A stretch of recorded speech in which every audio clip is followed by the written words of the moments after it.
Сәлем баршаңызға. Бүгін сіздерге иммунитетті көтеретін өте пайдалы рецептпен бөлісетін боламын. Құрамы 3-ақ ингредиенттен тұрады. Егер бұны аш қарынға 1 шай қасықты жылы сумен ішетін болсаңыздар, 1 аптада иммунитеттеріңізді көтеріп алуға болады. Соңына дейін менімен бірге болыңыздар. Ол үшін бізге мед, имбир және лимон қажет. Лимонды ыстық суға салып, сыртын жақсылап жуып алатын боламын. Имбирді мен осылай қасықпен ашимын. Имбирдің барлық витамині сыртқы қабатына жақын орналасады. Сондықтан қасықпен ашыңыздар. Егер пышақпен ашитын болсаңыздар, барлық витаминін кесіп алып тастағанмен тең боласыңыздар. Қасықпен өте оңай ашылады. Сондықтан осылай қасықпен ашығандарыңыз жақсы. Достар, егер менің каналыма тіркелмеген болсаңыздар, менің каналыма тіркелуді ұмытпаңыздар. Менің каналымда түрлі тағамдардың рецепттері бар, және алдағы уақытта түрлі рецепттермен бөлісетін боламын. Мінекей қабығын осылай ашып аламыз. Өте оңай және тез ашылады. Менде бар болғаны қабығы осындай азғантай ғана ашылды. Осылай етіп жасап алыңыздар. Енді ашып алған имбирімізді барлығын кесіп аламыз.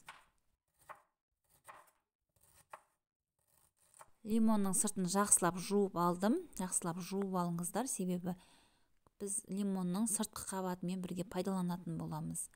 Осылай ортасындағы тастарын алып тастап, барлығын кесіп дайындап аламыз.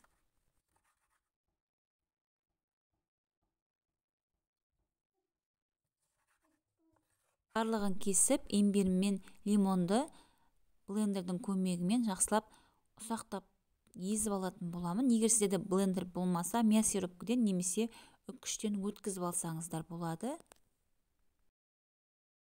Барлығын осылай етіп езіп алып, кеңдей ыдысқа салып аламын.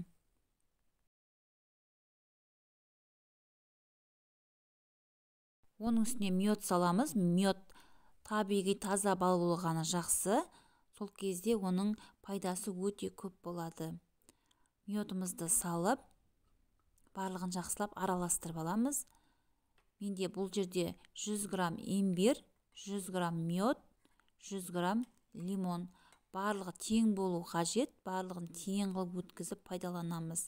Сол кезде пайдасы өте көп болады. Мінекей осындай болып шығады.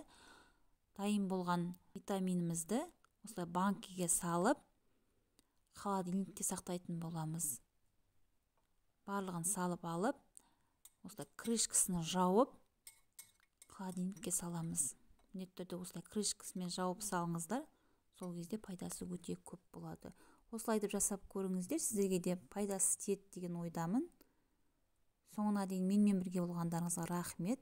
Сіздермен бірге болған Салима.